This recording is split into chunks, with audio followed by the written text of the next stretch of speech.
When it comes down to security and compliance, focus on security. Compliance will naturally flow out of that. Welcome to CyberOXtales, the podcast where cybersecurity scenarios meet reality. In each episode, we'll sit together with the top cyber pros to dissect major security incidents, giving you actionable insights and practical advice to fuel your playbooks and success. Ready? Let's go.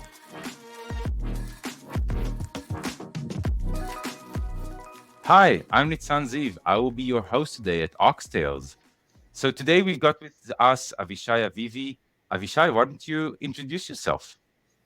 Hi, folks. My name is Avishai Avivi, but everybody knows me as Avi. I've been doing information security for over 30 years now, which always makes me feel really old when I say that. No, it's not old. It's just the industry is old. So today we are going to talk about the security frameworks versus the actual security. And I know that it's a topic that is very close to your heart. So first of all, tell me, when was the first time that you started using or even heard about a security framework versus just doing everything OSPF? It's a good question. Wow, I didn't think about that. But I think that when I was at Juniper and I was really managing really the development of security products, not just working on security, did I start hearing different frameworks being mentioned and floated around, starting with NIST, ISO, SOC, and it all just sounded like foreign names to me, and I didn't really pay attention to that until I started getting more into the client side, and that was really Wells Fargo, where talk about going from one extreme to another. It's almost all frameworks and compliance and regulations compared to just a vendor that's building a product. So you mentioned a lot of names and buzzwords, but before we go into the details of it, so just tell me, what's different between actual security and frameworks? Are they all the same, or do you have different ways to think about them? I have a friend who termed it as frameworks and regulations provide you a common way to talk about security programs, but they're not the same. It's almost like a roadmap, but that roadmap is very much open to your discretion as the practitioner as to how you implement it. I always like to say, look, compliance, think about compliance as almost like the written law, but there's also the spirit of the law. And the easiest example that I can give still in the world of security is a lot of the frameworks tell you that, you should have a penetration test done at least once a year by a third party. Okay, it sounds pretty specific, but if you take a step back, third party can be your neighbor's kids. Penetration test can be an Nmap scan of your network, and technically that would be compliant. Would it be the intent or the spirit of that framework? I would say no, because you're not really doing penetration testing.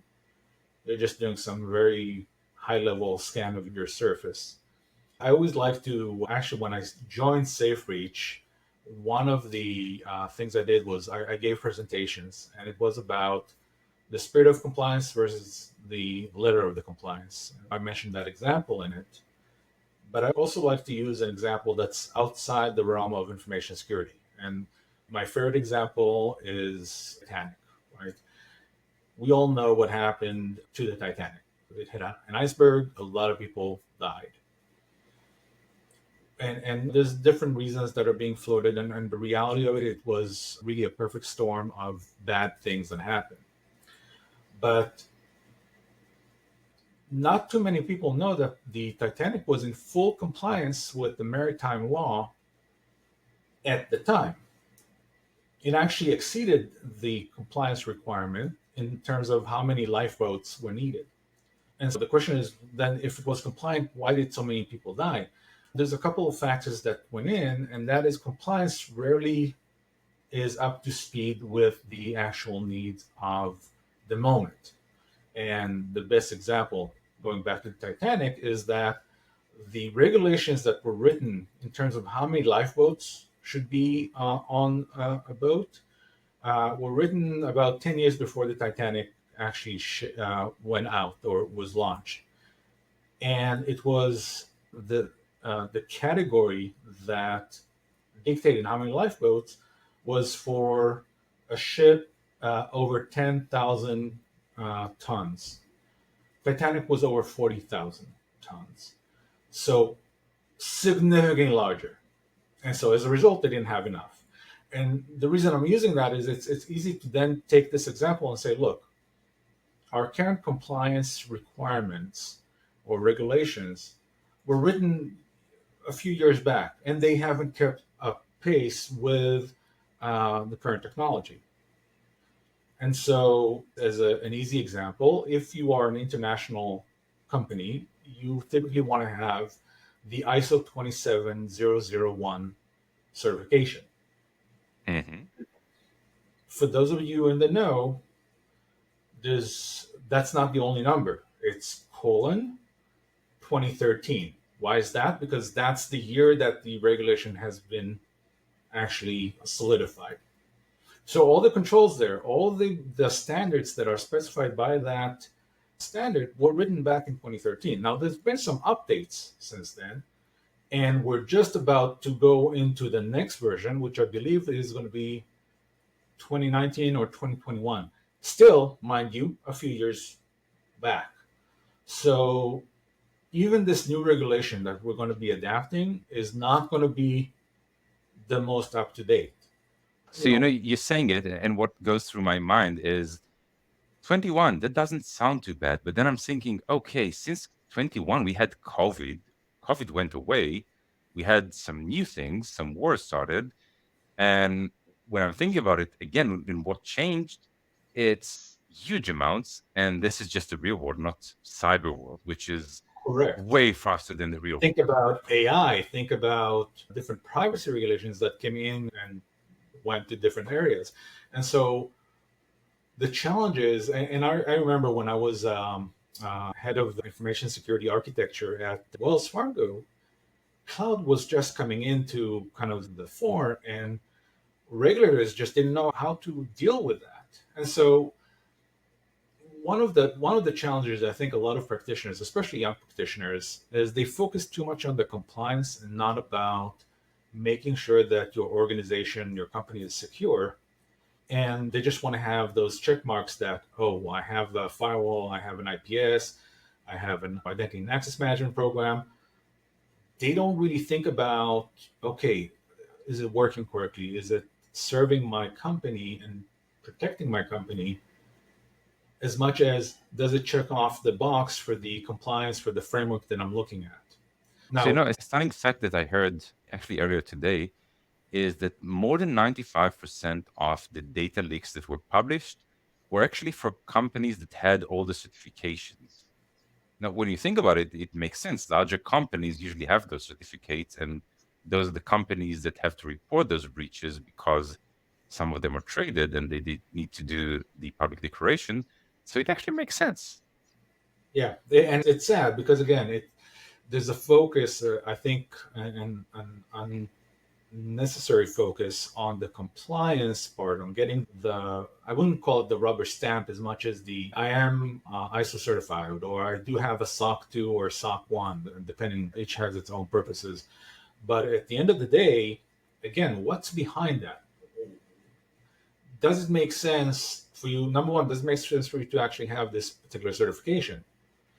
And number two, what is really behind it? It doesn't tell you that the auditors necessarily examine the correct thing. It's a lot about the narrative that goes on between the security group and the third-party audit company. Unfortunately, again, it's not just the regulators haven't kept up with the evolving technology. Auditors haven't done that either. And so at the end of the day, an auditor will work with a company and the company will present them with a security program. It's not the same as the auditor having full knowledge of what goes on within that company's security program, that the auditor has full view of the entire scope of the company. They can't. It's just logically and realistically, there's no way that they can have access to all of these items. And so by definition, they're going to miss something. And it's not to say that practitioners are trying to mislead auditors, but in certain cases, there is most cases, there's a disconnect. The auditor is by definition an external party, unless you're a bank or financial institution where you have an internal audit department. By definition, there's going to be a disconnect between the two. And my recommendations to security practitioners is always make sure you focus on the security aspect. Let me challenge you for a second. I've got a good friend. He's a CFO of a publicly traded company. And when I told him about security risks and so on, he said, look, I don't want to spend money on security. He had a CISO at the time, also a good friend of mine. But I asked the CISO, okay, so what is it doing as part of the budget? He said, look, in order for us to get security budget, we need to describe anything in business blockers terms. And the easiest way for me to do it is actually describe the CFO. If we don't have SOC 2, we cannot sell to this sector. If we don't have FedRAMP, I cannot do this. And this is the way that organization works. So do you agree with that approach, first of all? It is a very loaded question. So as a quick high level, the answer is yes, there is something to that. But again, go take a bit of a step back and I'll challenge that assertion. The reason some companies want to see a SOC 2 or they want to see a FedRAMP, typically, obviously, just government, is because they don't have the ability to go into the organization and know that you are completely secure, as you say you are. And so this provides some sort of a common framework to talk around and say, oh, if you have FedRAMP, then you must be so-and-so. It means that you checked off all these checkboxes. But again, I will challenge, and the best example for FedRAMP not failing, but not providing or not coming through is SolarWinds. I can guarantee you that 80% of the companies that were involved with the SolarWinds hack were either FedRAMP certified or were only using FedRAMP certified. SolarWinds itself was FedRAMP certified, and yet it had a breach. Okay, then what went wrong there? Now, that's to the practical impact. But again, in the selection process, I will 100% go for someone or something that is certified. And again, I always like to bring examples outside of the world of security. When you buy any medication, would you take the one that is FDA approved or the one that is not FDA approved? That's an easy question, yeah. It's an easy question, right? And you would always want to go with the one that is FDA approved. Now, that said, there's been recalls, there's been things where FDA has been wrong. And God knows we've had, for those of you who are old enough to remember, the thalidomide debacle, where it was an approved drug for morning sickness, and it was discovered later on that it caused horrible birth defects. Great topic to discuss when you're doing a podcast about security. But at the end of the day, it just shows that you had a framework, you had a regulation, you had all the tests and checkpoints, if you will, along the way, and yet damage was caused. And yes, it's good to have those check marks, those check in the box and all that, but the focus really needs to go back to the security of the product or security of the program and the company rather than the compliance aspect of it. Okay, so let me ask you a follow-up on this. So you need to right now go and actually convince your managers and your peers that you need to invest in such and such regulation. Let's take NIST as an example, which is very descriptive, unlike the rest. To an extent. So NIST, yeah, if you've had the joy, and I have downloaded and actually at one point had a printed copy of NIST SP 800-53 R4 was the one I printed. At R5, I gave up because they've updated and added a few hundred more pages. I'm old school if it's not clear enough, and I like to actually have paper that I can go back and forth. Scrolling on the screen is harder, but at the end of the day, it's easier to do a search on your Adobe rather than try and live through hundreds of pages. Yeah. But that said, is even NIST gives you great guidelines, gives you a great framework and roadmap that you can help to think through your program. It doesn't tell you, oh, for a firewall, you need to implement, I don't know, Checkpoint or Palo Alto Networks or Cisco. It doesn't tell you what rules you need to put in. All it tells you is you should have a firewall, and this is the principle that you're trying to follow. And no framework, not PCI, not ISO, will tell you you have to implement this tool and implement it in this exact fashion. All they give you is principles. And then what we do as security practitioners, and where our job is to actually understand the principle, understand the spirit of the regulation or the framework, and then apply it in a way that makes sense for our organization. That's the value we bring to the table. So let me just help me with that. So now your task saying you need to do such and such regulation. But then you take this task to yourself, you read the spirit of the document saying this is what I should implement. And then you need to come with recommendation. And this requires usually resources, it requires attention, headcount, prioritization, and so on. I think that a lot from our audience are really struggling from taking the framework and how do you communicate to others? What are the associated risks? Why is it worth it? Why is it worth prioritizing it? How would you approach this issue? And this is where it is really important for you to understand the business that you're in, right? One of the things that I keep telling, especially young CISO, is look, there's no way you can eliminate risk. That's not your job. What your job is to help the company manage risk, right? In order for a company to be in business, it has to take on risk. We as practitioners cannot eliminate that risk. So start off from that point.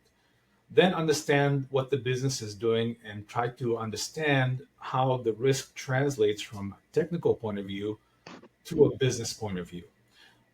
Not having a business continuity program, as an example. What will happen, and we can take, unfortunately, there's a lot of examples of breaches that resulted in a company, most famous recently was Clorox, was down in terms of operational capacity for over a month. And you could see the result on their stock price, on their actual earnings report. It caused a major amount of damage. And I would say the real issue that was not the breach was the fact that they didn't have good business continuity planning. Breach is an excuse. Not being prepared for the breach, that's the real problem. And so the regulations won't tell you how to actually develop that business continuity program. It doesn't actually tell you how to exercise it. And it doesn't tell you how you verify and test it, right? And so that's up to the security practitioner. Now, going back to your question, though, is okay, you translate once you understand what the business is in and develop your threat models as to what can happen, how things can go wrong, then you need to take that back into the technical aspect, the framework, and understand what are the controls that you need to implement. And the controls are not just tools. It's tools or technology, people, and process.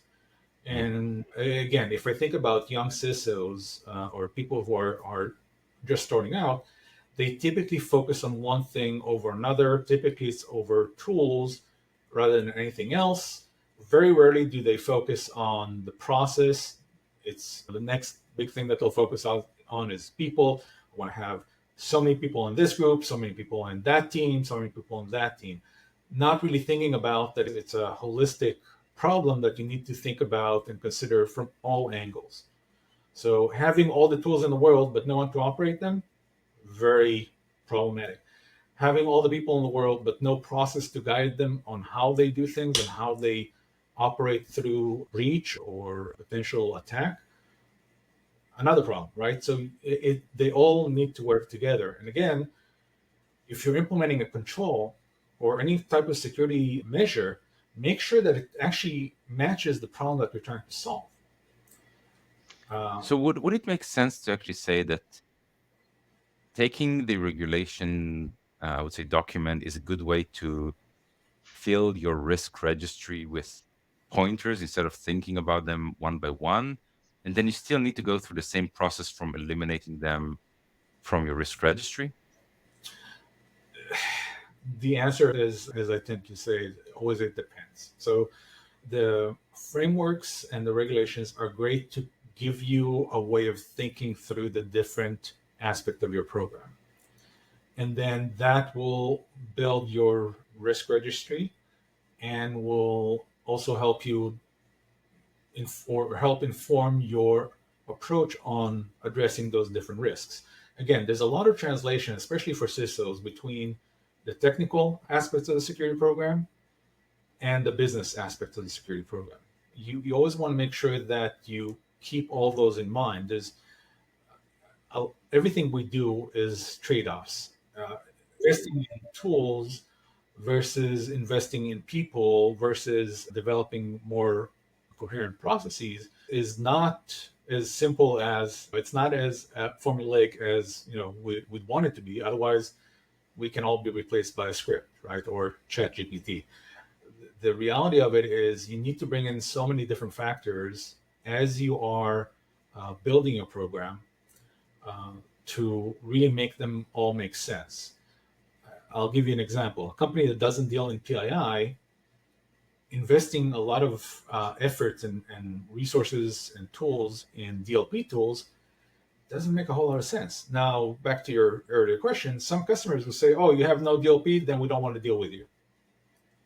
Okay, then you have to provide some sort of level of DLP, but then it's really more of a business risk that you're dealing with and saying, okay, I need to check the box off on the DLP. Does it mean anything for my security program? Probably not, because again, I don't deal with PII, but I checked off that box. So it's a different type of risk. You check that risk off. But again, in terms of the overall picture, the overall security program, DLP is not going to be the one that's going to sink your security. Does that make sense? So if I'm summarizing what you're saying as a playbook, are two things. One, regulations are not equal to security. It's a good way to think about your security program and just highlight aspects that other people already highlighted for you. The second is think in business terms. And when you're describing the translation from the document to your organization, don't use the documents language, use your own language that your company is using. The third is give a lot of examples. So if you've got examples of a company that had no DR and that is what caused the issue, and this is what you're trying right now to highlight, use examples from the newspaper that are commoditized. Preferably, I would probably assume that you're talking about mainstream media versus very technical media. Oh, just absolutely. find the example that everybody knows. Yeah. Use examples that everybody knows that have made it to, at the very least, to Forbes, right? Because then there's a good chance that the executive level, including the board, have read it. Not to say it's a self-selecting audience, but at the end of the day, you can't expect your CEO or CFO to go to Industry Week or Security or Dark Reading. It's not where they hang out, but they do hang out in NPR and Forbes and The Economist and things like that. And so there's a greater chance that they've at least heard about it. And again, so make it easy for the audience. Correct. Make it accessible, right? My tagline on LinkedIn is I make cybersecurity accessible because it's something that security practitioners too often fail to do. They go back to a breach, talking about MFA, principle of least privilege, all that stuff. That's all great, but the business leaders don't necessarily understand it, or if you need to explain it, you're going to lose them, right? Segregation of duties, right? It's a good security concept that is covered by frameworks. And the easiest example is when launching a nuclear missile, you want to make sure that at least two people need to turn a key and it's not just one person. Simple example. And we want to implement that on our security program. Right. The person. And I think that the last thing that I heard you say is focus on your people, process, and tools. Don't neglect each one of those sides. Say, I want more strength on tools or more strength on people. If your program is not balanced across those three pillars, then it's not going to do well. Because again, it's one of those where if you look, for example, at the NIST, every NIST control family, I'm not going to get into the technical details or the language that they use, but every single control family they have starts with policy. Have a policy. Basically have a process that documents what you do. That's the number one control that they have. Then they start talking about typically tools, and lastly they talk about people. But at the end of the day, it's all three. Avishai, thank you very much for being with us today. Thank you for the insights. Thank you for the playbook. Absolutely. That's a wrap on another episode of CyberOXtales. If you enjoyed today's episode, don't forget to subscribe, leave a review, and share it with your peers. Visit us at ox.security/podcast to access all episodes and exclusive content or wherever you listen to your favorite podcasts.